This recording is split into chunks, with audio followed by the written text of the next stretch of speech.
कभी कभी वो रात और वो मंजर याद आता है तो मेरा दिल दहल उठता है। आखिर वो क्या था? वो महज मेरा कोई ख्वाब था या हकीकत जिसे मैं आज तक भूल नहीं सका। जब कभी वो वाकया मेरा सामने आता है तो खौफ के मारे आज भी मेरे रोंगटे खड़े हो जाते हैं। उस रात की सारी घटना मेरी आंखों के सामने एक फिल्म की भांति चलने लगती है। भयानक और अंधेरी रात, ऊपर से सुनसान इलाका, बड़ा सा उजाड़ कमरा, फिर कंडक्टर की लाश का यूं मिलना। ना जाने उस रात क्या होने वाला था, लेकिन हम उस रात सच में बच गए। अगर वो ना होता तो शायद हम सब भी उस कंडक्टर के साथ अपनी जान से हाथ धो बैठते। लगभग 20 साल पहले की बात है। मैंने अपने परिवार के साथ जयपुर घूमने का कार्यक्रम बनाया। बेटा बहुत दिनों से जिद कर रहा था कि पापा मुझे राजस्थान घूमने के लिए ले चलिए, सो मैं उसकी बात मानकर उसे जयपुर घुमाने को राजी हो गया। मैं, मेरी पत्नी रीमा और बेटा संयम घर से जयपुर के लिए रवाना हो गए।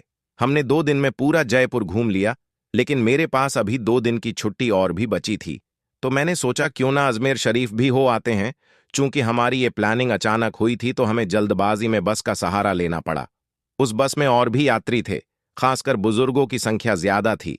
हमारी जैसी केवल एक ही फैमिली थी, बस में यात्री भी कम ही थे। क्योंकि बस भी थोड़ी खजाड़ा थी, इसलिए शायद उसमें ज्यादा यात्री नहीं बैठे होंगे। करीब रात के 8 बजे बस अपने गंतव्य की ओर रवाना हो चली। हम तीनों अपनी अपनी सीटों पर टेक लगाकर बैठ गए। संयम तो सो गया, लेकिन मुझे और रीमा को बीच बीच में हल्की हल्की झपकी सी आ जाती। एक तो वीरान और अनजानी जगह, ऊपर से खजाड़ा बस में मुझे अनकंफर्टेबल लग रहा था। ड्राइवर को भी शायद बहुत जल्दी थी गंतव्य तक पहुंचने की, इसलिए वो भी बस को तेज रफ्तार में भगाए चला जा रहा था। अंदर से डर भी लग रहा था कि कहीं वो बस को ठोक ना दें, क्योंकि अंधेरा घना था, साथ में सुनसान सड़क के किनारे जिन पर ना कोई घर दिख रहा था और सड़क पर भी इक्का दुक्का वाहन ही दिखाई दे रहे थे। कुछ बुजुर्गों ने ड्राइवर को टोका भी कि बस की रफ्तार जरा धीमी करो। कुछ समय तक तो उसने बस को धीमी रफ्तार में चलाया, लेकिन फिर कुछ देर के बाद उसने फिर से बस की रफ्तार बढ़ा दी। एक बुजुर्ग ने फिर से उस ड्राइवर को टोका कि बस की रफ्तार कम करो, लेकिन मना करने के बावजूद फिर से ड्राइवर ने रफ्तार बढ़ा दी। तब ड्राइवर ने जवाब दिया कि अंकल जी, जो मैं कर रहा हूं वो बिल्कुल ठीक कर रहा हूं। मैंने सुना है कि ये इलाका अच्छा नहीं है, बहुत ज्यादा खतरा है इस जगह, और हम इस इलाके को जितनी जल्दी पार करके आगे बढ़ जाएं उतना अच्छा। ड्राइवर की बात सुनकर सबने कहा कि चलो ठीक है।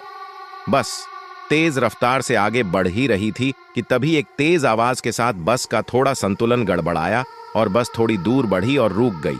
अब सब सकपका गए कि अचानक ये क्या हुआ। इतना खतरनाक इलाका और बस का रुकना, किसी का भी जी डर जाएगा। ड्राइवर ने अपनी टार्च जलाई, बस के नीचे उतरा और उसने देखा कि क्या बात है, बस को आखिर क्या हुआ। वो रुकी क्यों? कुछ देर के मुआयने के बाद उसे पता चला कि बस के पीछे और के दोनों पहिए पंचर हो चुके हैं और बस में एक्स्ट्रा पहिए भी नहीं हैं जिससे उसकी मरम्मत हो सके। अब क्या किया जाए? सभी सोच में पड़ गए। रेतीली अनजान जगह, अमावस की गहरी काली रात, जंगली जानवरों का डर और बस का यूं खराब हो जाना, सबके तो जैसे होश ही उड़ गए थे। अब क्या करें, क्या ना करें, किसी के कुछ भी समझ में नहीं आ रहा था। तभी कंडक्टर को थोड़ी दूर एक रोशनी दिखाई दी। उसने सबसे कहा कि देखो, वहां रोशनी दिखाई दे रही है, हो सकता है कि वहां कोई गांव हो। चलो सब वहां चलते हैं, शायद रात भर के लिए कोई सुरक्षित जगह मिल जाए।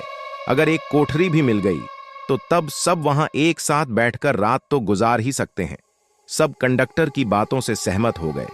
सबने अपना अपना सामान उठाया और चल पड़े उस रोशनी की ओर। जैसे ही वो सब उस रोशनी के नजदीक पहुंचे तो हमें एक एक बड़ी सी कोठरी दिखाई दी, जिसे देखने से लग रहा था कि वो कोई बहुत पुरानी सराय है जहां भूले भटके मुसाफिर रुकते होंगे। सब कोठरी के दरवाजे के बाहर खड़े हो गए। ड्राइवर ने हिम्मत करके दरवाजे की सांकल खटखटाई। एक बहुत ही बूढ़े व्यक्ति ने दरवाजा खोला। उनके सिर पर एक बड़ी सी पगड़ी थी, गले में पुराने जमाने का कोई आभूषण था, कानों में भी कुंडल पहन रखे थे। कुर्ते की ऊपर उन्होंने ने एक सदरी पहन रखी थी, कमर में धोती, पैरों में पुराने जमाने की ऊंट के चमड़े की बनी मोजड़ी पहन रखी थी और हाथ में एक बड़ा सा लठ ले रखा था। वो और उनका पहनावा बहुत ही अजीब लग रहा था। तभी कंडक्टर ने बड़ी हिम्मत करके कहा, ताऊ सा, बस पंचर हो गई है। हम सबको रात गुजारने के लिए अगर आपकी कोठरी में थोड़ी जगह मिल जाती तो बड़ी मेहरबानी होती। उस कोठरी के मालिक बोले, डरने की जरूरत कोई ना है। ये सराय तो मैंने भूले भटके मुसाफिरों की मदद करने के लिए बनाई है। मैं चौधरी सुमेर सिंह और म्हारी घरवाली धन्नो ही मुसाफिरों का ख्याल रखते हैं। आप सब लोग भीतर पधारो, जो हम दोनों से बन पड़ेगा तो आपकी मदद करेंगे।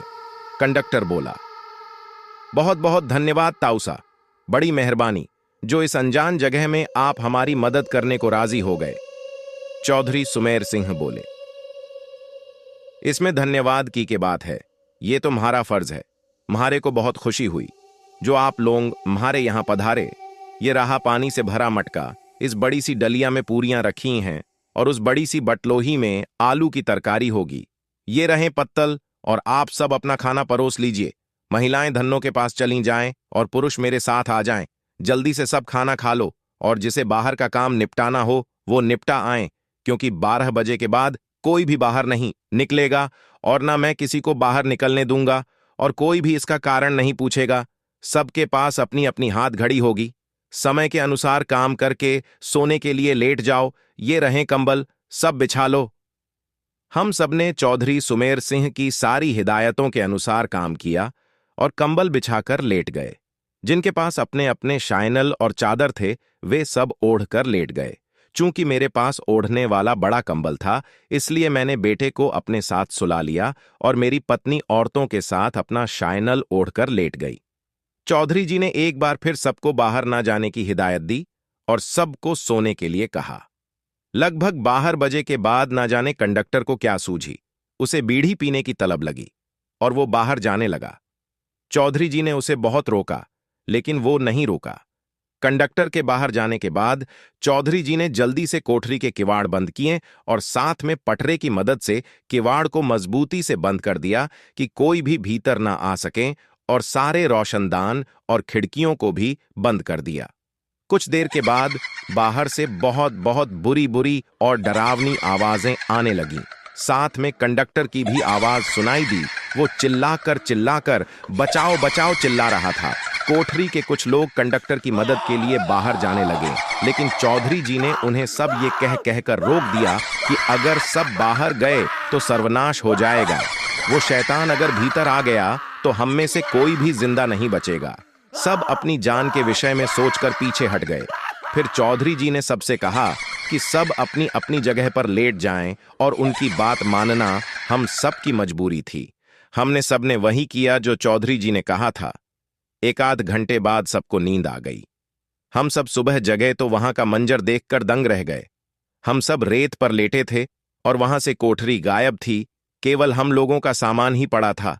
वहां 2 समाधियां बनी थीं, जिन पर चौधरी सुमेर सिंह और धन्नो सिंह लिखा था।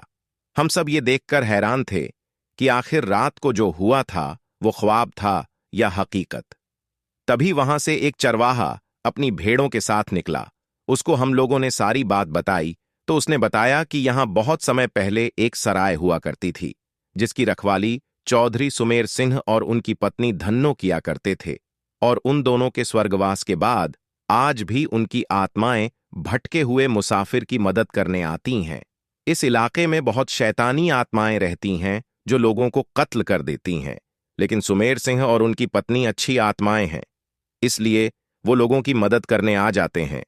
ये सब कहकर चरवाहा वहां से चला गया, लेकिन हम सबके मुंह और आंखें खुली की खुली रह गईं। फिर हम सब ने अपना अपना सामान उठाया और बस की ओर आए। देखा तो वहां कंडक्टर की लाश लहूलुहान पड़ी थी। वो सब देखकर हम सब का दिल दहल गया। थोड़ी देर के इंतजार के बाद वहां से एक दूसरी बस गुजरी और हम सब उसमें बैठकर अपने गंतव्य को रवाना हो गए।